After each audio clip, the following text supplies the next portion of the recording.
Hey y'all, so this is the Empress and welcome to quarantine class. I am a 21-year-old singer, songwriter, lash technician, businesswoman,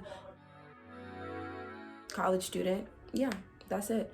And I kind of wanted to give my 10 different ways that I've been surviving quarantine and making it a productive time, because I was talking to my dad recently, and he was talking about how his father, who's probably like 80 something now, was saying that he's never had a point in his life where like economies were just kind of completely shut down. So we're probably not going to get a time like this again. So it's important to utilize it and make it so at the end of quarantine you come out on top, and you can hit the ground running. So I've got 10 different things that I felt like were important to me. I took some time with them and observed kind of the different things that I've been doing, because I've been feeling really, really good emotionally, spiritually. Like, I've just really been getting myself together. And when you have free time, sometimes people don't know what to do with their free time. So I'm gonna help y'all out. So number one, self-care. If you know anything about me, you know that I'm very, very big on face masks. I'm very big on making sure that I'm taking care of myself. Self-care can be not allowing people around you who you feel like are going to disturb your peace. Self-care can be not responding to text messages, not responding to calls sometimes. My friends get on me about that a lot, because sometimes I feel like when I'm in a place of peace, I want to protect my peace, and you don't know what somebody's going to call you with sometimes, and you don't know if you're going to be able to mentally, emotionally handle that. So number one, do your self-care. Make sure you're doing little self-care things every day to make sure that you are taken care of, make sure that you are sound, make sure that your mental health is sound, because at the end of the day, if you stop, your bag is gonna stop, and that's not an option. So boom. Number two, keep a journal. So I felt like this was really important, because like my journal's right here. I like to write just a couple of things every day, like the things that I'm eating, the things that I'm watching. The thing that happened last week, I was watching a show and it was about like death, and it was really dreary, and I watched like a season of it. It was good, it was just hella depressing. And then like the next day, I remember I was just feeling really low, really frustrated. Like, what does life mean anyways? If I stay inside, I might get depressed. If I go outside, I might catch corona. So I was just feeling frustrated, but then I was like, oh wait, but what did I do yesterday? It's in my journal. I watched that show, so I'm not gonna watch that show anymore. Needless to say, I have not watched that show since. And I just try to be very mindful about the things that I'm putting into my psyche, because my mom always says, garbage in, garbage out. You can't expect to produce good fruit if you are putting in negative content every day. That doesn't make any sense. Yeah, so just keeping a journal, making sure that you are monitoring yourself, monitoring your mind, the stuff that you're eating. Boom. Okay, so I did these backwards. So this is number 8 in my book, but I think this is number 3 for us. So number 3, inspirational content. The number one thing that I think I've done that has kind of pulled me out of some dark places has been inspirational content. Inspirational content can be reading books. So like you can read Think and Grow Rich by Napoleon Hill. I'm really interested in business, so books that have to do with like Napoleon Hill, Dale Carnegie, those really interest me. Or even like the 4-Hour Work Week is really interesting as well. Just making sure that you're putting in content so you don't feel like, oh my gosh, like there's nothing I can do. I'm just gonna be stuck in a hood forever, because that's not an option. So I know Motiversity, I can link that down below as well. Motiversity is a really good YouTube page, and I watch like all their videos, and it's just a lot about just motivating you, pulling you out of a dark place, allowing you to plan, allowing you to get the vision on paper, because I don't know about y'all, but I'm plotting on millions, and you don't just stumble into millions, you don't fall into millions, you have to actively move towards those things. So Motiversity kind of helps with that. Or what's his name? Eric. Boom, thanks. Eric Thomas is a really good one. My mom listens to a lot of them, so I'm gonna probably list some over here on the side. But yeah, just making sure that you're consistently putting in inspirational content. So I believe this would be number 4. So side hustles. I got a text message the other day from Fashion Nova. They were saying when the stimulus checks hit, y'all get 60% off of the entire site. I feel like that's wicked, because the stimulus checks are not for Fashion Nova. The stimulus checks are so that people can pay their bills on time, so people can feed their families. But Fashion Nova don't care. They're trying to make their money. They're trying to make their billions. So I feel like, why shouldn't y'all? So a couple of different sites that I know about are like Fiverr. Fiverr is a really good freelance site where you can offer your services. You can do anything on Fiverr. You can take pictures for people. You can do clerical work for people. It doesn't really matter, but You can do Udemy as well. Udemy and Teachable are both sites where you can create online courses, and then you can sell them and then promote them. So I see no reason why y'all shouldn't be making money during this quarantine period, even though we're home. I've also gotten a couple of different vendor lists from a couple of really good sources. So hair, clothing, cosmetics, hair tools, lingerie, sleepwear, whatever you're interested in. I'll probably have a vendor list for it. So y'all can definitely DM me on my Instagram. I'm probably gonna link that down below as well.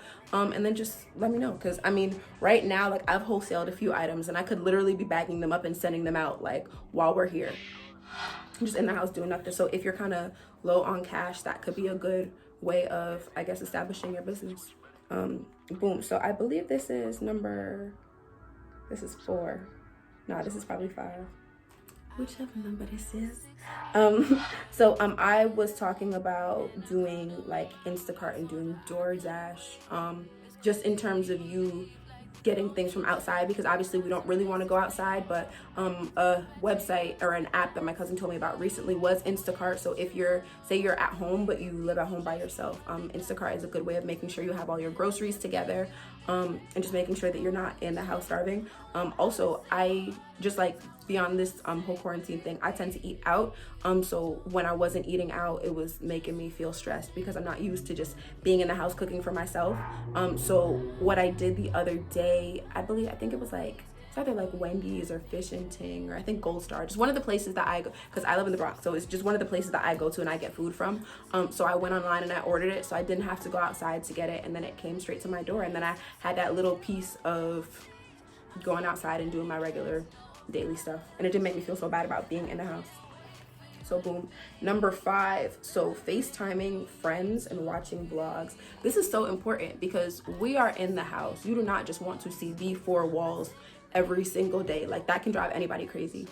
So for me, like, I have a couple of my friends who I'm really close with, and I feel like FaceTime is really important. It kind of gives the illusion of like person-to-person interaction, and so you don't really feel like you're by yourself, even though you are in a literal sense by yourself. I said watching vlogs as well. So like I said before, like, I'm really into self-care, doing things that will make me feel better. So like my mom and I are really into like massages, like I said before, facials. So I was looking up a spa recently, and I mean, obviously I'm not going to be going to the spa now, but it was really interesting to watch the vlog on it, to watch a girl who went to it, and I could kind of like compare notes between that spa and other spas that I've been to.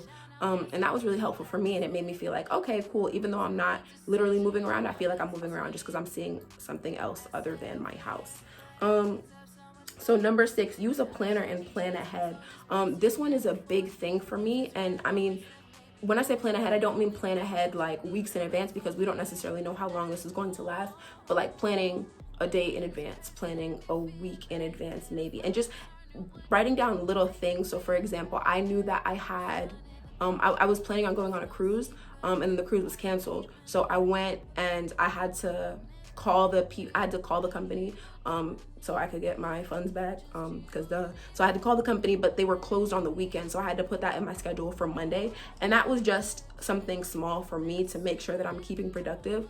A lot of the time, like, I know, like, you know, when we were kids and it used to be summertime, and like after maybe a month we were just kind of like not ready to go back to school, but like we were just tired of like being outside and being inside and having nothing to do. And I don't really remember what I did with a lot of those summers. Like, with a lot of my time, I feel like it's kind of wasted. You don't want to be wasting time, even if you're planning to watch Netflix for 4 hours. Like, then it's planning, then you're being intentional about it, and then it means that you're not falling into a cycle or falling into doing something that you might not necessarily want to do. So boom, that one. Make a list of your goals. This one is a big one for me because I feel like I have a lot of plans for the next like 5 years of my life. Like I said before, I'm 21 years old, so I feel like the next 5 years are going to be really pivotal for me. And I think that it's really important to get clear about what you want. I think that's the biggest thing. I think that's the biggest opportunity that's the biggest blessing that I've seen during this quarantine and just being forced to be home, is that I really get a chance to learn about myself, to know myself, and to really understand what I want out of life, understand the things that make me happy. So yeah. I mean, I think that one is pretty straightforward. And the goal there would really be like volume. So take about 2 minutes, sit down, and then just write all the things that make you happy, all the things you want out of life. You want to go for probably like accolades. Like, I want to reach this level. Like, I want this many streams on I want this many monthly listeners on my Spotify. Or I want to make $10,000 this month from my business, whatever, right? But just something so you're being intentional, because it's important to like work backwards, because you can't move forward if you don't know where you're going. Yeah, so boom. Make a list of your goals. Ooh, this is number 8, and this one is one of my favorites. Get cute 1 day a week. We are in the house and we are around our family, and it's not, our family knows who we are, so we don't necessarily need to do our hair, our nails. We don't have to put on strip lashes. But I mean, when you look good, you feel good. And I feel like depression is like real, and especially being in the house, like especially because I know it's been raining a lot as well. Being in the house and it's raining outside, you can feel depressed. If you are doing your makeup, beating your face, doing your hair, putting on a cute outfit, you can put on heels to come to the living room. I did that like a couple weeks ago and I posted a picture about it. But no, really just reminding yourself who you are, because you can't feel good if you don't look good. That doesn't make any sense. So boom. And then my last one, refrain from doing nothing. That's self-explanatory. Refrain from doing nothing, bro. Like, I don't know what to tell you about that. Like, you just can't, I mean, it's okay to rest, right? Everybody needs a rest, but my mom always says a body at rest stays at rest, a body in motion stays in motion. And I think that if you're resting for a couple of hours, that's cool, or maybe a day, that's cool. But you can't be resting for a week and wonder why you feel bad or wonder why you feel stressed. Refrain from doing nothing, even if whatever you're doing is like a couple jumping jacks a day. Like, you have to see benefit from progress. Like, people think that you have to jump into working out or jump into making money, like promoting your social media account, like all in one day. Like, you don't have to do it all in one day, but little things here and there can really make a big impact on the person who you present yourself to be and the value that you bring to the table. So that's it. Those are my 10. I hope y'all enjoyed. If y'all have any questions, let me know in the comments, or you can DM me on my Instagram. Thanks so much for watching.